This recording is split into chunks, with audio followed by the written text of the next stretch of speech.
I'm Tom Campbell from Cultaholic.com, joined by Bully's special prize, Adam Pacitti. A bullseye reference. Yeah, I thought... 80s darts-based quiz show here in the UK. Sorry if you're from America or a child.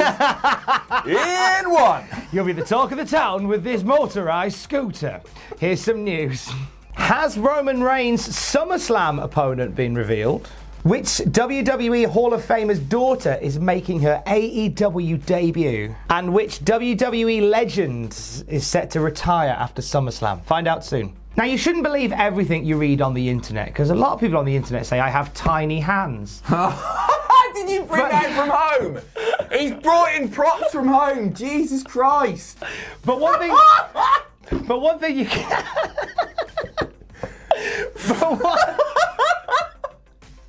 Carry on. But one thing that we could believe on the internet is that Roman Reigns' opponent has been revealed. Yeah, so it's a serious news program, Adam Pacitti. This is all over the place. It's floating about everywhere, and I think it probably stems from a video that WWE.com have released. And it's basically Daniel Bryan saying, hey, Rowan had nothing to do with the attack.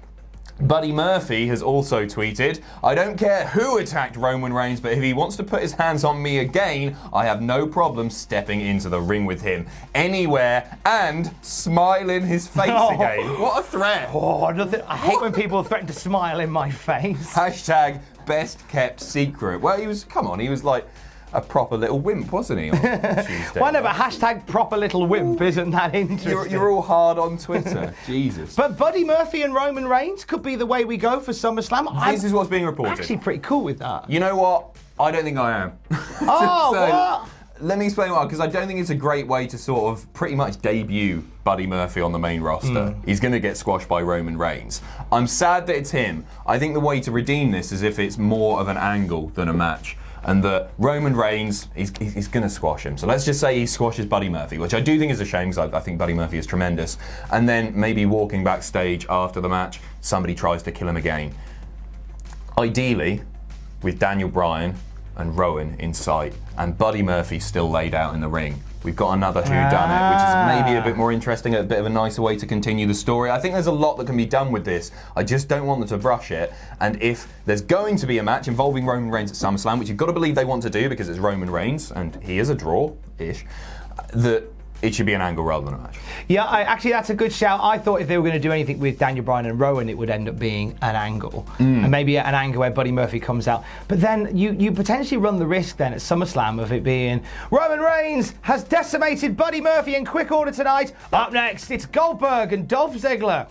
Okay, card structure's important. Yeah, let's get that bit right. I think even Buddy Murphy, I know what you're saying that there's a concern about how he's brought up, but I think even Buddy Murphy being in the mix with someone like a Roman Reigns is still quite cool for the stock of Buddy Murphy, as long as he's presented. Sure.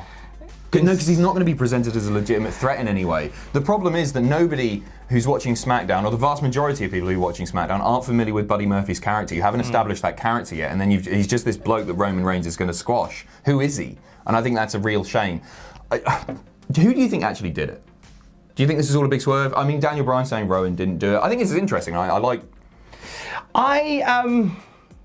See, my thought was it would have that after SmackDown. My thought was it was Rowan, but Rowan did it like against he didn't tell Daniel Bryan he was going to do it. He was like, I did it for the planet.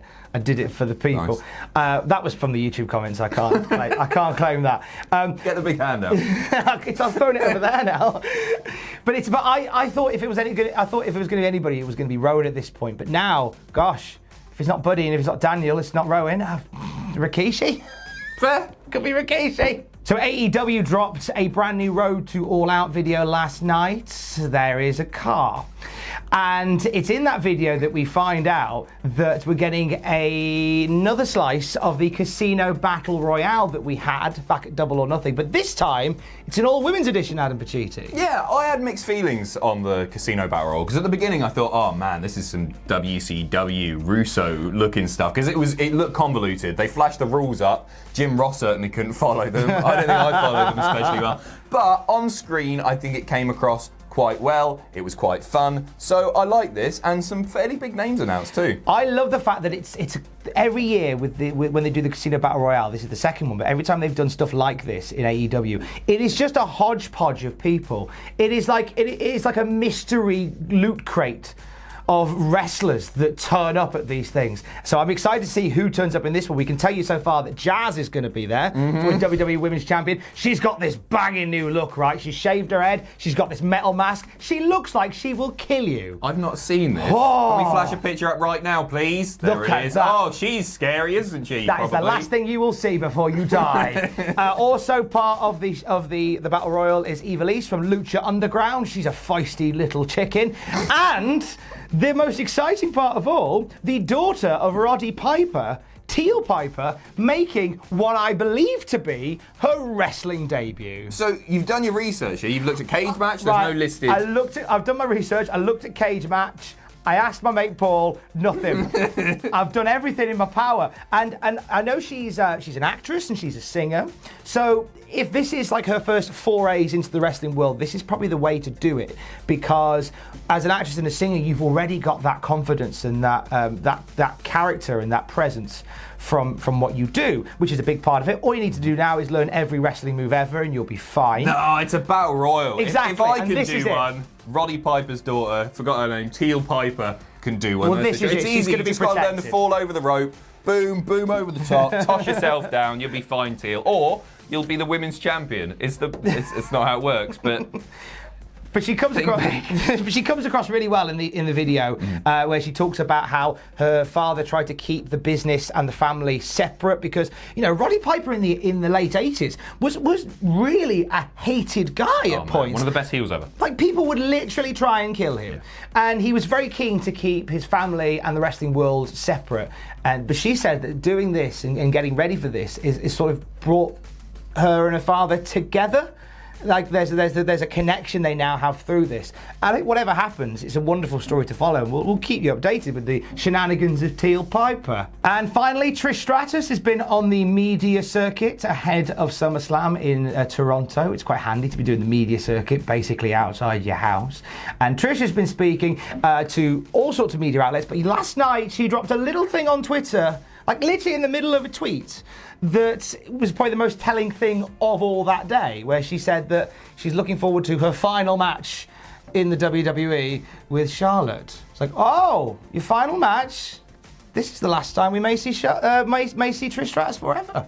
I guess it's nice. I still wish it was someone other than Charlotte who could do with this rub a little bit more. There's you know what I mean? Charlotte doesn't need the dusting of star power that Trish Stratus provides, so it's an interesting choice. But imagine if Charlotte does something absolutely disgusting to Trish Stratus. Maybe that's a way of putting even more heat on Charlotte. People already hate her, to be honest, but maybe she beats Trish Stratus. She leaves the ring to let Trish soak in the fan support, all of the yeah, you did it, yeah, and all that. And then she runs back down and kills her.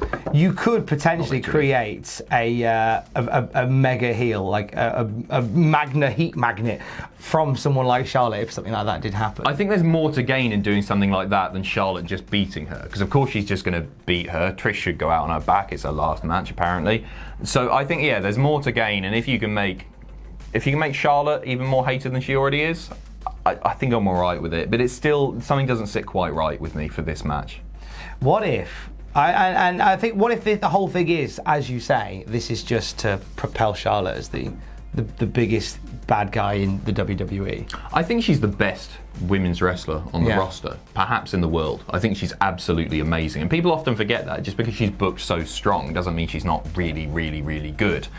But yeah, I don't know. I'm really interested to see how this match plays out. I'm going to put you on the spot. Favorite Trish Stratus match ever? For me, it was Survivor Series 2002. It was a hardcore match against Victoria. And it was at a point where you didn't see that kind of wrestling in the women's division, but it felt special, but it was massive. It was intense and aggressive, and it just felt fresh. Big fan of that match. I love the fact that you just asked the question to tell me yours. Yeah, but like, the Trish Mickey blow off was fantastic. You know, I had it. You know when you go to a restaurant with people and there's always the one that isn't ready to order. So you'll always order yours first and really slowly to buy that other person time to read the menu. Buying your time to read the menu for It was very kind. It was very kind of you. My favourite match is Trish Stratus versus Charlotte Flair this Sunday night. No, I'm kidding. But you and Ross will be doing predictions for that. Jack and I will be doing NXT predictions. Those videos will be out very, very soon. We've got 9 pictures coming. There's loads to get through. Do your jokey outro bits. We haven't filmed you one yet. Ho, ho, ho, ho. What? Put a hand on. Green Giant. What is this? Oh, he's coming back. We're not done yet. I haven't got an outro, but I've got a big hand. Here's Adam Pacitti in a t-shirt. I'm keeping the belt, by the way. Thank you. Thanks for watching. Let us know what you think in the comments down below. You can follow us on Twitter at Cultaholic. You can find us on Facebook at facebook.com/Cultaholic. If you enjoy what we do here at Cultaholic, you can pledge to us on Patreon. That's patreon.com/Cultaholic. And most importantly, don't forget to hit subscribe and join us.